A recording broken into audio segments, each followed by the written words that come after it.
राधे राधे, जय माता दी। 11 अक्टूबर को अष्टमी और नवमी तिथि दोनों पड़ रही है, तो उस दिन प्रायः लोग कन्या भोजन कराते हैं।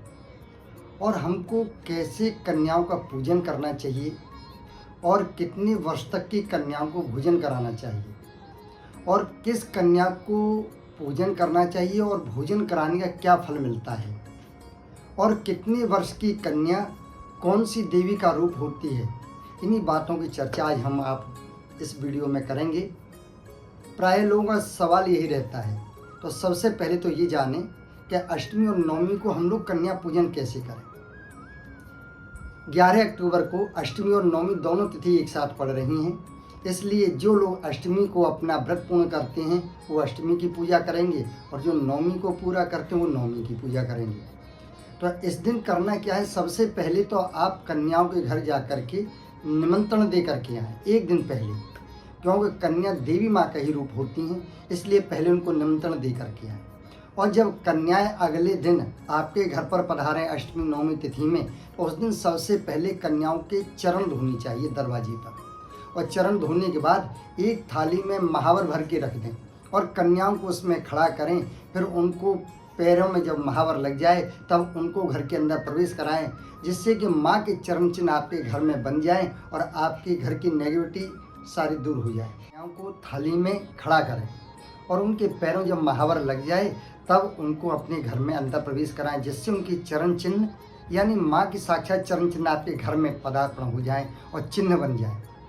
फिर उसके बाद एक सुंदर आसन उनको लगाइए कन्याओं के लिए, और उनके साथ में जो लांगरा हैं उनको भी सुंदर आसन पर बैठाएं और बैठाने के बाद सुंदर थाली में सुंदर भोजन उनको परोस करके लेकर के आएँ और उनके सामने वो भोजन की थाली रखें, जल भर के गिलास रखें और उनसे प्रार्थना करें कि माँ भोग लगाएं। माँ के लिए हलवा और चना अवश्य परोसें, क्योंकि माँ को बहुत प्रिय प्रसाद होता है।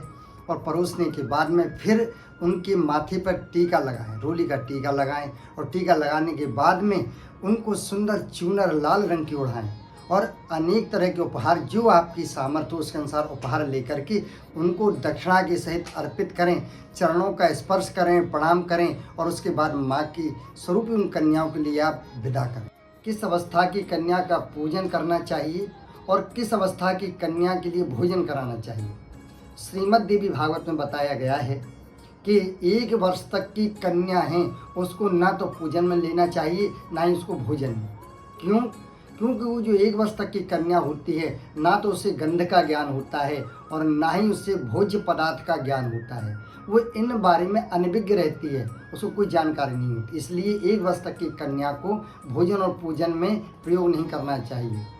और 2 वर्ष की जो कन्या होती है वो कुंवारी कन्या का स्वरूप होती है, अतः उसको भोजन में आप ले सकते हैं। 3 वर्ष की जो कन्या है वो त्रिमूर्ति होती है। 4 वर्ष की जो कन्या है वह कल्याणी होती है और 5 वर्ष की कन्या रोहिणी होती है।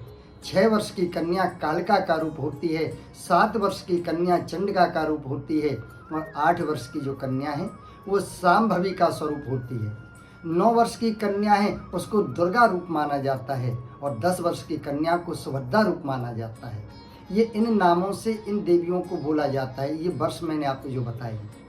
और 10 वर्ष से ऊपर की कन्या भूल कर भी पूजा में और भोजन में नहीं लेनी चाहिए, ये बात आप लोग विशेष रूप से ध्यान रखें।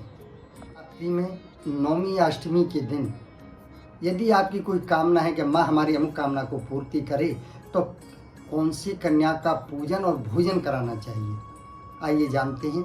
कहा है ब्रह्माणी सर्वकार्येषु जयार्थी नृप वंशजा, लाभार्थी वैश्य वंशोत्था मता वा शूद्र वंशजा। इसका अर्थ है कि सभी कार्यों की सिद्धि अगर आप चाहते हैं तो केवल ब्राह्मण कन्याओं को ही भोजन कराना चाहिए। यदि आप विजय श्री चाहते हैं, हर जगह आपकी विजय हो, यदि ऐसी आपकी कामना है तो राजवंश में जन्मी हुई क्षत्रिय कन्याओं को भोजन कराना चाहिए। यदि आप चाहते हैं कि आपके यहाँ धन लाभ हो, धन की वृद्धि हो, तो ऐसी के लिए वैश्य वंश की कन्या अथवा हरिजन जिनको चौथा वर्ण कहा गया है, ऐसी जो कन्याएं हैं उनका पूजन करना चाहिए, उनको भोजन कराना चाहिए, जिससे कि आपकी मनोकामना पूर्ति हो।